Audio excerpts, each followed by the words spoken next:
बोलिए भारत माता की। मैं जानता हूं अभी मैं जिनके लिए आप सबका आशीर्वाद मांगने के लिए आया हूं, ऐसी बहन राजकुमारी जी, जब कहा जाए कि गागर में सागर भरने वाला बहुत कम शब्दों में बोला, और आप सबका जो रिएक्शन और आप सबके चेहरे की जो मैं चमक देख रहा था, उससे लग रहा था कि यह चुनाव राजकुमारी जी नहीं लड़ रही है, बल्कि यहां की जनता लड़ रही है, यहां का कार्यकर्ता लड़ रहा है। तो जोर से नारा लगाना चाहिए, सदैव जोश से भरे रहना चाहिए। बोलिए भारत माता की जय श्री राम। आज भारतीय जनता पार्टी पिछड़ा मोर्चा के तत्वाधान में बहन राजकुमारी जी के समर्थन में आयोजित इस सभा में हमारे क्षेत्रीय अध्यक्ष, स्वास्थ्य नहीं ठीक है, फिर भी उपस्थित श्री मोहित बेनीवाल जी, हमारे प्रदेश के महामंत्री, विधान परिषद के हमारे सदस्य श्री अनूप गुप्ता जी, हमारे जिला अध्यक्ष श्री विजय कुमार शुक्ला जी, हमारे इस जिले के प्रभारी श्री सत्येंद्र सिसोदिया जी, प्रदेश सरकार में हमारे सभी माननीय सहयोगी मंत्रीगण, क्रमशः श्री कपिल देव अग्रवाल जी, कुंवर ब्रजेश सिंह जी, सोमेंद्र तोमर जी, जसवंत सैनी जी, सभी के बारे में कुछ जोड़ करके बताने लायक है, लेकिन मुझे बताया कि आप बहुत देर से बैठे, इसलिए मैं सबकी विश्लेषण नहीं कर रहा हूं। सब जहां मतलब पार्टी कहती है वहां समर्पण भाव से अपने कर्तव्य का पालन करते हैं। हमारे यहाँ क्षेत्रीय महामंत्री और इस विधानसभा के प्रभारी श्री हरिओम शर्मा जी, जिला पंचायत के अध्यक्ष और चुनाव की दृष्टि से संयोजक डॉक्टर वीरपाल निर्वाल जी, हमारे छोटे भाई संघर्ष के प्रतीक श्री विक्रम सैनी जी, जिनके बारे में क्या बताऊं आपको, आप सब जानते हैं।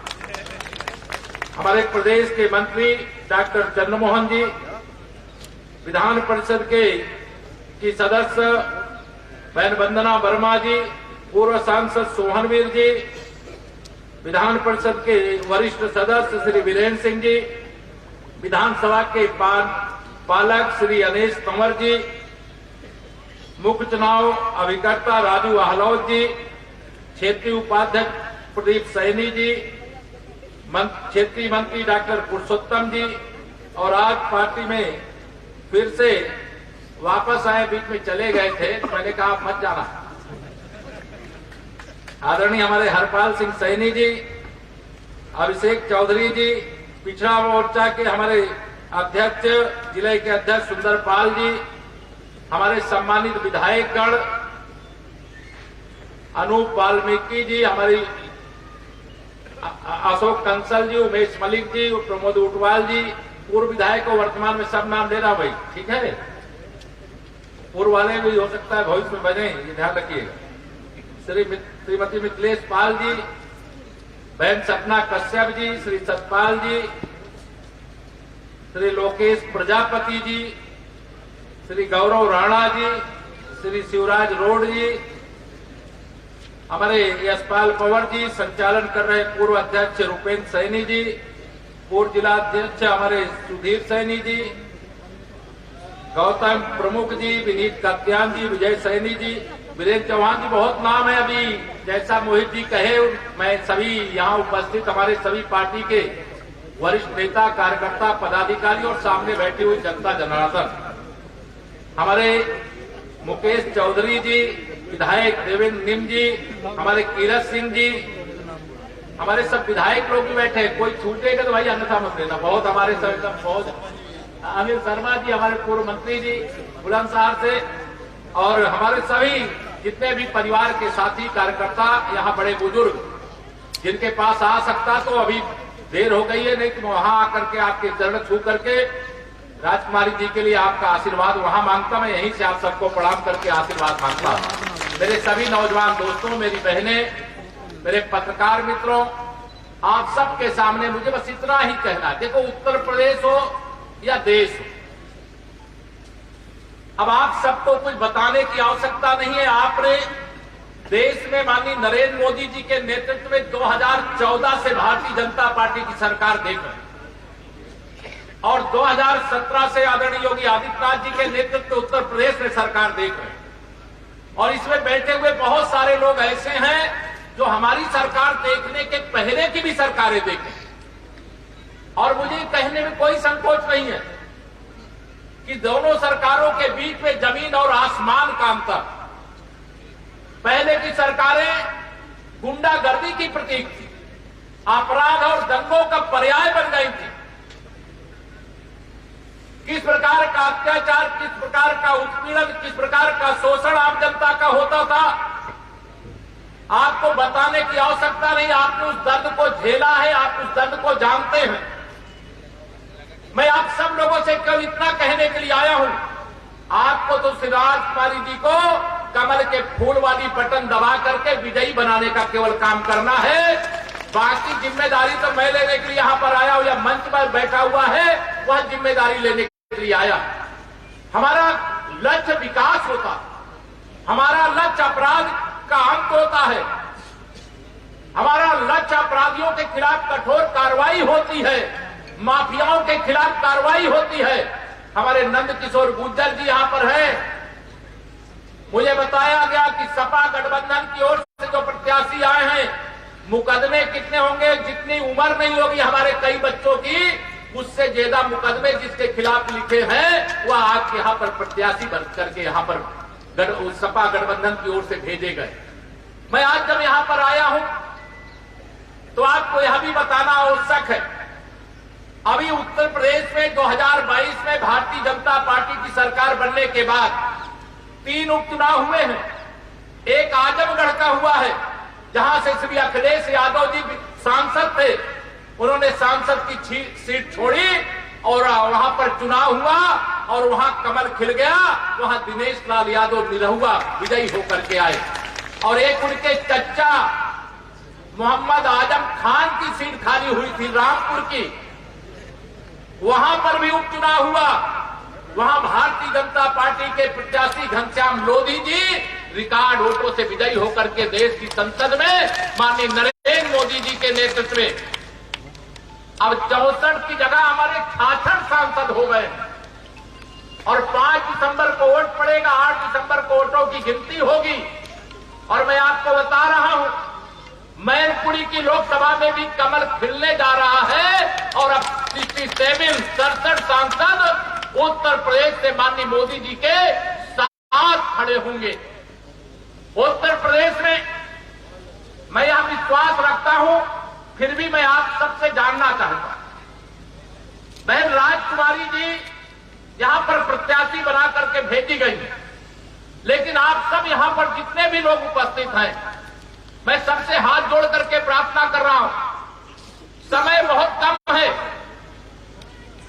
और आप सब इस चुनाव की जिम्मेदारी अपने ऊपर लीजिए। लेंगे अपने ऊपर? दोनों हाथ उठा के बताइए, लेंगे अपने ऊपर जिम्मेदारी? आप अपने ऊपर जिम्मेदारी लेकर के जाइए। आप सबको मैं भरोसा दिला करके या चुनाव आप अपने को प्रत्याशी मान करके लड़िए। विक्रम सैनी जी का मैं अभी हिसाब पूछ रहा था कि वह कितने वोटों से 2017 में विक्रम सैनी जी को मिला था वोट 94,571 और 2022 में वोट मिला इनको 1,06,465। अब मैं आपसे कहूंगा कि आपने जितने वोटों से विक्रम सैनी जी को जिताया है उससे दुगना, तिगुना, चौगुना वोटों से राजकुमारी सैनी जी को जिताइए और जो गठबंधन का प्रत्याशी जरा उसकी जमानत जब्त करके यह बता दीजिए कि जिन्हें हमारे नंद किशोर गुर्जर जी 2-2 बार हरा चुके, 3 बार से लगातार हार रहे हैं, अपने वहां लोनी में नहीं जीत पाए तो खतौली में जीत करके जाएंगे क्या? नंद किशोर जी ने बताया 17 में जमानत जब्त करा दिया था। अब ये जिम्मेदारी जो रिकॉर्ड वहां बना है लोनी में, वह रिकॉर्ड आपको भी बनाना है। बनाओगे? जमानत जब्त कराने का काम करना है। और हमारी सरकार डबल इंजन की सरकार, सबका साथ सबका विकास, बिना भेदभाव के सबकी सेवा कर रही है कि नहीं कर रही? बताइए, दोनों हाथ उठा कर रहे हैं कि नहीं कर रहे? हमारी सरकार सबका साथ, सबका विकास, सबका सम्मान, सबको आसान देते हुए प्रदेश को प्रगति के पथ पर आगे लेकर के जा रही है। एक समय ऐसा था जब कोई उत्तर प्रदेश में आना नहीं चाहता था, और आज कोई बड़ा से बड़ा उद्योग लगाने के लिए आए तो आने के बाद वो जाना नहीं चाहता। हमारी सरकार ने भ्रष्टाचार का अंत किया है। यहां हमारे बहुत सारे किसान भाई बैठे हैं। आप बताइए, जब सपा की सरकार थी, जिसकी साइकिल पर यह प्रत्याशी बैठे हुए, मैं आज सुबह ऐसे कह रहा था कि 2022 के तीनों उपचुनाव में न चलेगी साइकिल, न चलेगा नल, तीनों सीटों पर खिलेगा कमल ही कमल। खिलेगा ना? तो मैं आप सब लोगों से निवेदन करने के लिए आया हूं, आप सबको जिम्मेदारी देने के लिए आया हूं। और आज मैं विक्रम सैनी जी के चुनाव के समय तो नहीं यहां पर आ पाया था, लेकिन आप सबको जरूर आज आश्वासन देकर के जा रहा हूं, मेरे जिलाध्यक्ष जी और सभी संगठन के लोग, चुनाव जीतने के बाद 8 दिसंबर के बाद जिस दिन भी तय करेंगे, आप सबका आशीर्वाद लेने के लिए मैं एक बार फिर यहां पर आऊंगा कि आप सबको भरोसा दिलाऊं। आज तो चुनाव आचार संहिता का बंधन है, मैं कुछ कह भी नहीं सकता, लेकिन आप जब चुनाव में विजयी बना करके भेजेंगे तो मैं आपको ये जरूर कह रहा हूं कि 8 दिसंबर के बाद आएंगे तो जो आप कहेंगे कुछ भी बकाया नहीं रह जाने देंगे, यह भी भरोसा दिला करके। हमारी सरकार का लक्ष्य विकास करना। आज हिमाचल हो चाहे गुजरात, चाहे हिंदुस्तान के किसी राज्य में चुनाव होता, भारतीय जनता पार्टी क्यों जीतती है? जनता के आशीर्वाद के बगैर क्या कहीं पर कोई पार्टी चुनाव जीत सकती है क्या? भारतीय जनता पार्टी सुशासन देने का काम करती है, गुंडों और अपराधियों के खिलाफ कार्रवाई करने का काम करती है। हम मुजफ्फरनगर में खड़े होकर के ये कह सकते हैं कि उत्तर प्रदेश के सभी 75 जिलों के अंदर कोई कितना बड़ा गुंडा हो, कोई कितना बड़ा माफिया हो, कोई कितना बड़ा अपराधी हो, बिना भेदभाव के उसके खिलाफ कार्रवाई करने का काम हुआ। आज कानून व्यवस्था की स्थिति पूरे हिंदुस्तान में उत्तर प्रदेश का उदाहरण दिया जा रहा है। मैं जब प्रदेश का अध्यक्ष बना था, पश्चिम उत्तर प्रदेश के दौरे पर आया था, और यहां का जो वास्तविक दृश्य था, जो वास्तविक स्थिति थी, वह देख करके मुझे आश्चर्य होता था। कई थाने ऐसे थे जो शाम के समय ताला लगा करके सिटी साइड में चले जाते थे कि रात में पुलिस उस समय सुरक्षित नहीं रहती। लेकिन आज मुझे गर्व है कि आज बड़ा से बड़ा अपराधी, जनता तो निडर है। जनता को कोई डर लगता है क्या? किसी को? आज किसी को डर लगता है? दोनों हाथ में डर लगता है? आज जनता को डर नहीं लगता, शरीफ आदमी को डर नहीं लगता। अगर आज उत्तर प्रदेश में कोई डरता है तो अपराधी डरता है, माफिया डरता है, गुंडा डरता है, बदमाश डरता है, और ये डर रहना चाहिए। और उत्तर प्रदेश के अंदर ये जो सुशासन है और जो विकास है वो आपके आशीर्वाद से। अगर आप हमें ताकत नहीं देते, अगर आप हमें आशीर्वाद नहीं देते, माननीय नरेंद्र मोदी जी के नेतृत्व में हम देश में सरकार नहीं बना पाते, तो क्या अयोध्या में रामलला का भव्य मंदिर बन पाता क्या? अगर आपने आशीर्वाद देकर के देश में सरकार नहीं बनाया होता तो जम्मू कश्मीर से कभी धारा 370 समाप्त होती क्या?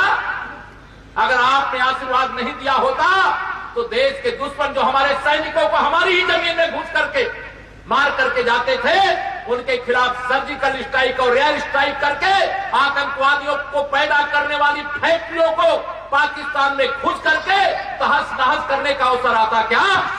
यह सब आज से आशीर्वाद का ही प्रताप है।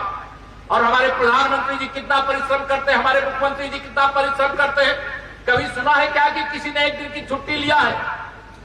रात दिन परिश्रम किसके लिए? देश के लिए, देश की जनता के लिए। और लगातार भ्रष्टाचार मुक्त भारत, भ्रष्टाचार मुक्त उत्तर प्रदेश बनाने के लिए यह लगातार प्रयास चल रहा है।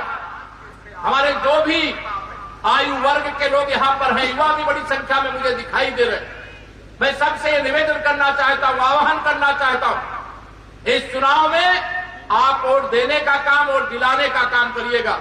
और मैं वोट मांगने नहीं भाइयों बहनों, मैं वोट के रूप में कर्ज मांगने के लिए आया हूं आपसे। ब्याज के साथ डबल इंजन की सरकार के माध्यम से चुकता करने का काम करें। कर्ज दोगे कि नहीं दोगे बताओ? या वोट रूपी कर्ज हमारी बहन राजकुमारी सैनी जी को देने का काम करिए। और आप भरोसा रखना, हम जो कहते हैं वह हम करते हैं, हम केवल कहते नहीं।